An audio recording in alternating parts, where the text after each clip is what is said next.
Golf Central on YouTube is brought to you by the new Paradigm Woods and Irons from Callaway.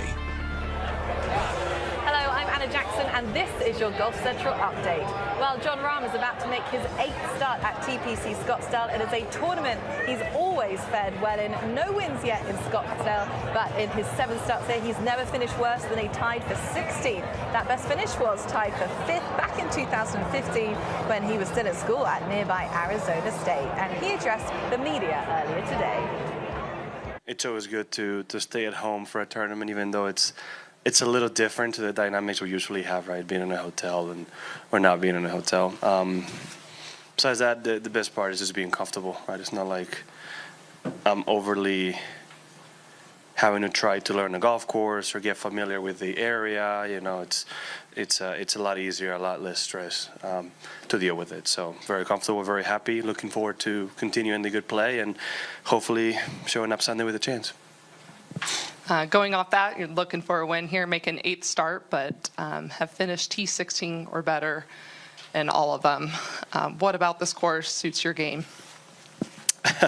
I think what I just said is more than the golf course, right? Also, being in Arizona State, I'm plenty familiar with desert golf, so it's just a place that I'm comfortable on, right? It's also a course that at first glance, it might seem easier than what the scoring usually is. With the scoring conditions getting as hard as they get on the weekend with the firm greens and fast, ball striking obviously is a premium, right? So I think that's always given me a chance to stay up there. Haven't really had a chance to win coming down the stretch. My best showing was when I was an amateur, and even then I had a great back nine to put myself in 5th place. So I'm hoping come the weekend, you know, I've done a good enough job to go to that back nine and knowing that I have a chance to win it. Perfect. With that, we'll open up to questions with the media. If you have a question, raise your hand. We'll get a mic over to you. We're going to start with the mic all the way here in the back. Dan Rappaport. Thanks. Jon, it feels like even before this tournament became designated or elevated, with just how unique it is, it's really emerged as one of the premier tournaments on the PGA Tour. I'm wondering, among players, where does this tournament rank among ones that you kind of want to pick off before you're done? I think this was a designated event before we even knew what they were going to be. No matter what the purse is, this tournament is going to be what it is. Very few sporting events in the world can comfortably be happening the same week as a Super Bowl and still have the impact that they have like this one. With that said, I don't think it's everybody's favorite.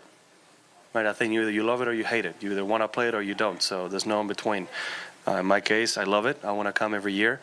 It ranks highly in my list, but I know a few people that would put it very far down their list. So I wouldn't know what to say. Because they just don't want to deal with all the hectic and the craziness? Whatever it may be, yeah.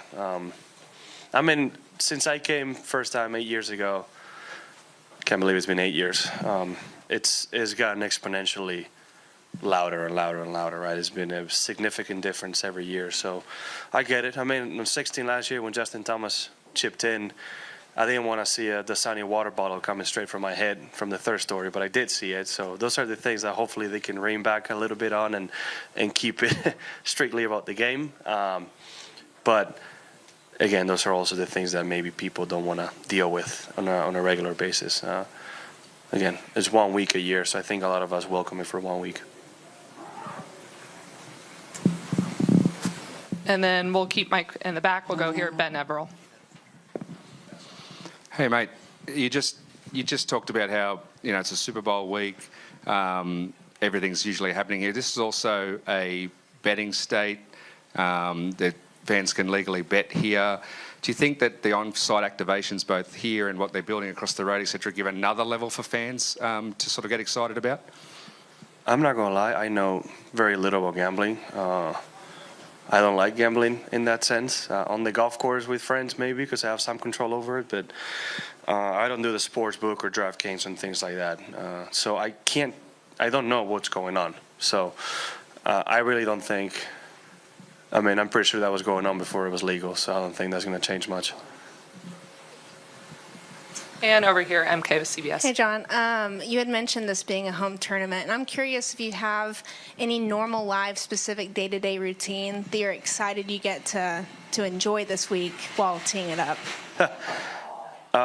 Sleeping in my own bed, big plus.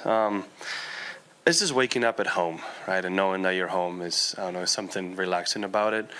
Morning and nighttime routine with the kids.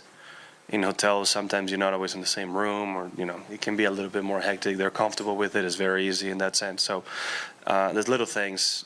Knowing that there's certain restaurants that I can go to and know I'm going to be taken care of. Being a Silverleaf ambassador and living at Silverleaf, knowing that I can go to the club and again have a relaxed afternoon if I need to. I feel like I have a few more outlets to kind of R&R if I need to throughout the week, more than a regular tour event where I don't know the city well. We're turning to the back here with Kyle Porter. Yeah, John, when you think back to the end of last year, as players started talking about what the designated events would look like, have the details of that played out the way that you envisioned personally? I think we were all aware of what the general plan was going to be. Yeah, for the most part, right? I mean, I kind of equate these to the designated events to when they started the Rolex Series events, right? It's almost like, okay, you have this highlights in the calendar. In my case, made it a lot easier to clearly come up with a schedule quickly, because, I mean, you have to play certain events if you want to access that PIP money, so kind of made it easier to, in my case at least, it was a lot less stressful to decide. And then, like I said, I think the idea was pretty clear from the start of what the events were going to be. The only question mark was going to be how many of them were going to be required to play, and that was it. I think for the most part, it's happened the way I envisioned it was going to happen. And we have here NBC affiliate here, then Tatum Shupak. Yes, Jon Rahm, you obviously are no stranger to the Valley. You know this course very well. What do you think is your favorite part about this tournament for you personally? Hard to say.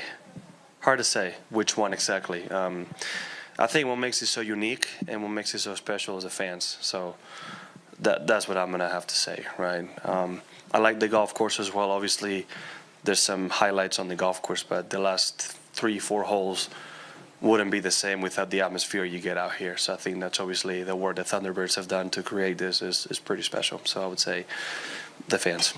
When, physical harm is not in danger. John, you love playing here, but has it frustrated you that you haven't been able to get in the mix really since that first time? It's not like it's easy. Seems to be for you. No, it's not easy. Frustrating? No. But it is something that I want. Obviously, I would never call it frustrating in a sport where you lose more than you win, even at your best capacity, right? So it hasn't been frustrating.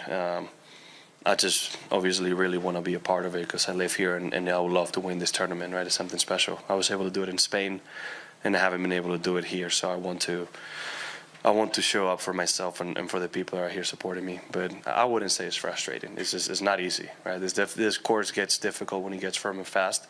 I know people still post scores, but you have to play really good golf.